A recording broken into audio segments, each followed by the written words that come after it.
Tune into Sports 360 with Ahmed Hamad.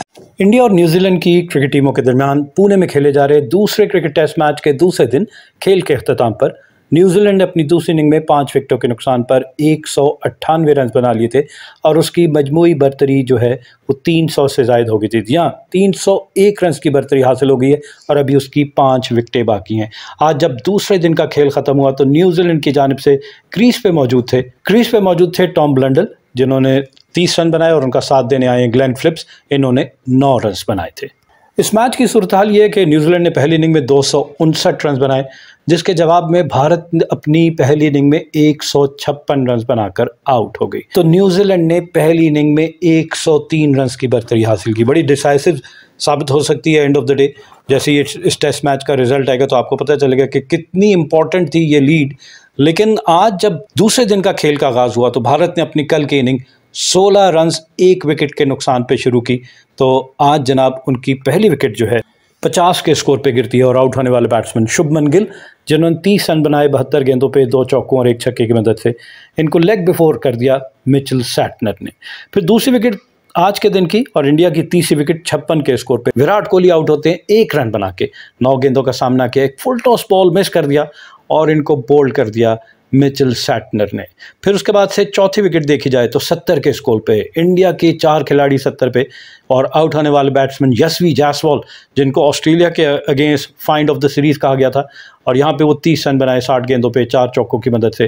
Catch पकड़ा Mitchell ने और बॉलर थे फिलिप्स। तो 4 खिलाड़ी 70 पे। सिलसिला यहाँ नहीं रुका, जबकि भारत की आधी टीम 5वें बैट्समैन ऋषभ पंत, जो पिछले टेस्ट मैच में 99 रन बनाए थे, इस मरतबा 18 रन बना के आउट हो गए 19 गेंदों पे 2 चौकों की मदद से, और इनका स्ट्राइक रेट था 95। इनको बोल्ड कर दिया ग्लेन फिलिप्स ने। तो 5 खिलाड़ी आधी इंडियन टीम जो है वो 83 के स्कोर पे वापस पवेलियन। रिमेंबर कि इंडिया पहले टेस्ट मैच की पहली इनिंग में 46 पे ऑल आउट हो चुकी है। तो वही सिलसिला जारी है और इस मरतबा भी कोई 40 से कोई इतना बड़ा टोटल नहीं है। 156 लेस देन 200 इंडिया की टीम अपने ग्राउंड में आउट हो रही है। एलियन कंडीशन नहीं है कि फॉरेन टूर है, अपने ही मुल्क में इतनी बुरी परफॉर्मेंस। क्या पाकिस्तान का असर उन पर भी चला गया? लेकिन पाकिस्तान को समझ आ गई और पाकिस्तान ने स्पिनर्स की पिच बना के और अपने बॉलर्स को बैक किया। लेकिन इंडिया की स्ट्रेंथ तो स्पिनर्स ही है, लेकिन इस स्पिनिंग पिच पे न्यूजीलैंड के मिचेल सैटनर ने 7 विकेटें हासिल की। इंडियन स्पिनर्स ने इतनी विकेटें नहीं हासिल की। छठी विकेट देखी जाए तो 95 के स्कोर पे सरफराज खान, जिन्होंने पिछले मैच में 150 रन बनाए थे, दूसरी इनिंग में 18 रन बनाकर आउट हो जाते हैं। 11 रन बना के आउट हो जाते हैं।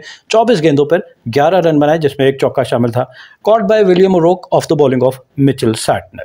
7वीं विकेट 103 के स्कोर पे रविचंद्रन अश्विन आउट होते हैं 36वें ओवर में, 4 ही रन बनाए, इनको लेग बिफोर आउट किया सैटनर ने। और 8वीं विकेट 136 के स्कोर पे रविंद्र जडेजा आउट होते हैं 44वें ओवर में और इन्होंने 38 रन बनाए। तो ये हाईएस्ट स्कोरर थे इंडिया की जानिब से। 46 गेंदों पे 3 चौकों और 2 छक्कों की मदद से 83 के स्ट्राइक रेट के साथ इन्होंने 38 रन बनाए। लेकिन शिकार ये भी मिचेल सैटनर के ही हुए, इनको भी लेग बिफोर आउट किया मिचेल सैटनर ने। और फिर 9वीं विकेट 142 के स्कोर पे आकाशदीप आउट होते हैं और इन्हें 6 रन बनाने के बाद मिचेल सैटनर ने क्लीन बोल्ड कर दिया। जबकि 10वीं और आखिरी विकेट जसप्रीत बुमराह की है और इनको भी लेग बिफोर ही आउट किया मिचेल सैटनर ने, बगैर कोई रन बनाए ये भी आउट होकर वापस चले गए। तो इंडिया की पूरी टीम 45.3 ओवर में सिर्फ 156 रन बनाकर आउट हो गई और 103 रन की इन्होंने 103 रन का खसारा रहा इनको, और न्यूजीलैंड ने पहली इनिंग में 103 रन की बरतरी हासिल की। बॉलिंग देखी जाए न्यूजीलैंड की तो टिम साउदी 6 ओवर में 1 मेडन 18 रन देकर 1 विकेट हासिल की। विलियम ओरोक 3 ओवर में 2 मेडन 5 रन दिए, कोई विकेट हासिल नहीं की। एजाज पटेल 11 ओवर में 1 मेडन 54 रन दिए और कोई विकेट हासिल नहीं की। Mitchell Santner 19.3 over 1 maiden 53 run देके 7 विकेटें हासिल की। इनकी इकॉनमी 2.71 और बॉलिंग ज़बरदस्त 7 for 53 इनकी। और इसके बाद से ग्लेन फिलिप्स 6 ओवर में 26 रन दिए और 2 विकेटें इन्होंने हासिल की। न्यूजीलैंड ने आज दूसरे दिन खेल के अख्ताम पर 198 रन बना लिए 5 विकेटों के नुकसान पर, और मजमूई बरतरी उनकी एग्जैक्टली 301 रन की हो चुकी है। लेकिन दूसरी इनिंग में देखा जाए तो उनकी पहली विकेट 36 के स्कोर पे। Opening batsman Devon Conway out होते हैं 25 गेंदों पे 2 चौकों की मदद से 17 रन बनाने के बाद लेग बिफोर कर दिया इनको वाशिंगटन सुंदर ने। वाशिंगटन सुंदर ने पहली इनिंग में 7 खिलाड़ी आउट किए थे और इस दूसरी इनिंग में भी देखा जाए तो 4 खिलाड़ी फिर वो आउट कर चुके हैं। इस मैच में 10 विकेटें ले चुके हैं। पहली विकेट वॉशिंगटन सुंदर ने ली 10वें ओवर की दूसरी बॉल पे, और फिर दूसरी विकेट 78 के स्कोर पे विल यंग आउट होते हैं। रविचंद्र अश्विन ने इनको लेग बिफोर आउट किया। 28 गेंदों पे 2 चौकों की मदद से 23 रन इन्होंने बनाए, और फिर तीसरी विकेट 89 के स्कोर पे रचिन रविंद्रा पहली इनिंग में निफ सेंचुरी स्कोर की थी, लेकिन यहाँ पे 9 रन बना के आउट हुए। 13 गेंदों पे 1 चौके की मदद से 9 रन बनाए और इनको बोल्ड कर दिया वॉशिंगटन सुंदर ने। फिर चौथी विकेट जो है वो 123 के स्कोर पे डैरिल मिचेल आउट होते हैं 30वें ओवर में। 18 रन बनाए 23 गेंदों पे 2 चौकों की मदद से, और 78 इनका स्ट्राइक रेट था। इनका कैच पकड़ा यशवी जायसवाल ने, और बॉलर एक मतलब फिर वॉशिंगटन सुंदर। जबकि पांचवीं आज के दिन की न्यूजीलैंड की आखिरी विकेट, 5 विकेट जो है वो 183 के स्कोर पे उनके कैप्टन और ओपनिंग बैट्समैन टॉम लेथम बिल्कुल अपनी सेंचुरी से 14 रन की दूरी पे, जी हाँ 86 के स्कोर पे आउट होते हैं।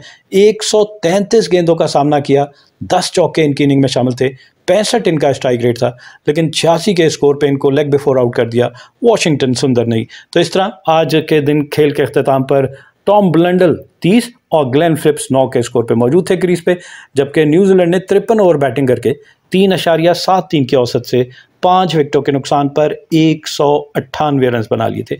भारत की बॉलिंग देखी जाए तो रविचंद्र अश्विन 17 ओवर में 1 मिडन 64 रन दिए और 1 विकेट हासिल की, 3.76 इनकी इकॉनमी। वॉशिंगटन सुंदर 19 ओवर में 56 रन दिए और 4 विकेट हासिल की। अब तक इस मैच में 11 खिलाड़ी आउट कर चुके हैं, तो 10 विकेट हॉल इन्होंने कंप्लीट कर लिया है। कारनामा उनकी जानिब से रविंद्र जडेजा 11 ओवर में 1 मिडन 50 रन दिए और कोई विकेट हासिल नहीं की, 4.54 इनकी इकॉनमी। और जसप्रीत बुमराह 6 ओवर में 1 मिडन 25 रन दिए और कोई विकेट हासिल की, 4.16 इनकी इकॉनमी। तो जनाब ये मैच बड़ा इंटरेस्टिंग है, और ऑलरेडी हमें पता है कि न्यूजीलैंड पहला टेस्ट मैच जीतकर इस सीरीज में 1-0 की बर्तरी हासिल कर ली है। क्या न्यूजीलैंड तारीख में पहली मर्तबा भारत को भारत में टेस्ट सीरीज में शिकस्त देने में कामयाब होता है कि नहीं होता?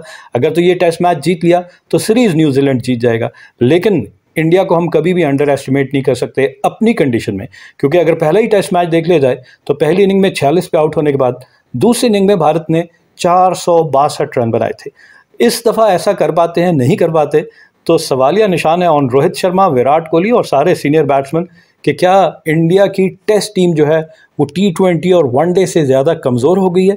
क्या T20 क्रिकेट की वजह से उनके बैट्समैन का टेम्परामेंट, वो पेशेंस, वो स्किल, वो टेक्निक टेस्ट मैच के मुनासबत से नहीं है? तो बहुत सारे सवाल हैं, थिंक टैंक को सोचना पड़ेगा कि क्या 3 मुख्तलिफ टीमें बनाई जाएं या टेस्ट मैच की अलग कर दें और शॉर्टर फॉर्मेट की अलग टीम बना दी जाए। ज़्यादातर ममालिक अब इस तरफ सोचने पर मजबूर हो गए हैं, क्योंकि टेस्ट क्रिकेट का रिजल्ट जो है वो 5 दिन के बजाय 3.5 दिन में, 4 दिन में आ रहा है। तो वो टेस्ट मैच की खूबसूरती ख़त्म हो गई। रिजल्ट तो आपको मिल रहा है, लेकिन जो प्रॉपर क्रिकेट होती थी वो देखने को नहीं मिल रही अब। Anyways, on this note we come to the end of our show. Till the next programme, it's good bye from Sports 360. Keep on watching Sports 360 with Ahmed Hamad for latest news, views, and interviews of sports personalities from around the world.